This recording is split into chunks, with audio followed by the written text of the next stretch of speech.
जैसे थोड़ा सा पहले बताया गया कि ये वो दरवाजा है जो खैबर के किले को मेन एंट्रेंस का दरवाजा है। और कहते हैं जी हज़रत अली रजी अल्लाह तआला अन्हु ने वो शिया की किताबों में लिखा हुआ है कि पता नहीं कितने 100 फुट कितने चौड़ा था, कितने फुट लंबा था। अभी भाई वो माप रहे हैं, तकरीबन 7 गिट्टे चौड़ा है और तकरीबन वैसे 15 गिट्टे शायद लंबा होगा।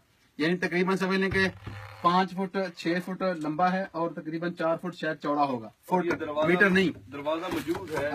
मतलब दरवाजा तो खैर बाद में ही बनाया गया, जगह वही है और जगह से पता चल जाता है वो कितना चौड़ा और कितना लंबा होगा। कहते हैं जी जिस तरह शेख बयान कर रहे थे कि एक शिया ने अपनी तकरीर में कहा कि हज़रत अली रज़ी अल्लाह तआला ने अपनी इस उंगली पर ऐसे रखा और ऐसे दरवाजे को फजा में फेंक दिया कि अभी तक दरवाजा वापस ही नहीं आया। और कहते हैं जी शिया किताबों में लिखा है कि हज़रत अली रज़ी अल्लाह तआला ने तलवार मारी, मरहब को काटती हुई 7 जमीनें काट गई और 7 जमीनें काटती हुई फिर बैल के वो सींग काटने लगी, नऊज़ बिल्लाह, जिसकी सींगों के ऊपर जमीन पड़ी हुई है, जमीन कायम है, नऊज़ बिल्लाह।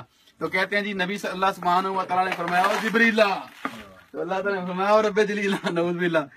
तो जिब्रील ने कहा जल्दी जाओ, जाके उसको रोको, अगर बैल के सींग काट गई तो तूफान आ जाएगा, नऊज़ बिल्लाह, अस्तगफिरुल्लाह। ऐसे कहते हैं फिर हज़रत जिब्रील अलैहिस्सलाम ने आके फिर उस तलवार को जब रोका तो जिब्रील क्या कहते हैं कान वत ओ सैफ अलीन, के सैफ की जो अली की तलवार जुल्फकार थी उसका जो मार था मेरे कांधे ऊपर इतना जोर से पड़ा, इतनी तकलीफ हुई कि मुझे कौम सालेह को उठाते हुए इतनी तकलीफ नहीं हुई थी, नौज़ बिल्लाह।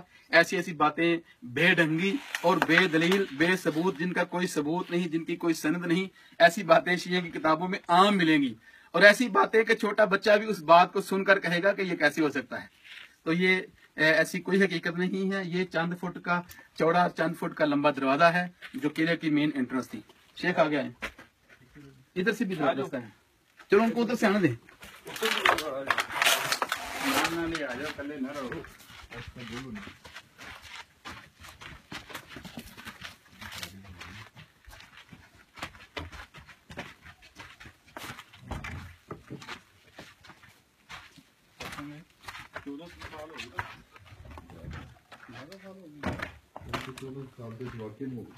जी ये महसूस हो रहा है कि उनका कौमी असेंबली होगी, उनका मीटिंग प्लेस होगा, क्योंकि इतना बड़ा इस पूरे किले में मैंने कोई बड़ा कमरा नहीं देखा। तो इस बड़े कमरे की जो इतनी लंबाई चौड़ाई है, इससे महसूस होता है कि ये उनका कोई मीटिंग प्लेस होगा जहां वो बैठकर बातें करते होंगे। और देखें कि उस दौर में कोई एसी वगैरह नहीं थे और कमरे को ऐसा हवादार बनाया गया है कि गर्मी में भी इस कमरे में गर्मी महसूस नहीं होती।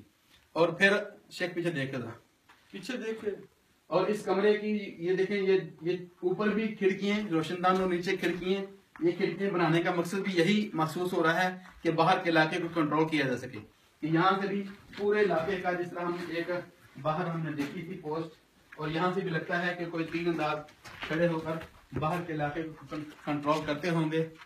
तो ये इसकी छत भी वो खजूर के तनों से, और टहनियां भी बिल्कुल खजूर की टहनियां, कि देखें कितने दौर गुजर चुके हैं कि अभी तक तकरीबन उसी तरह उसी हालत में पड़े हुए हैं। ये आगे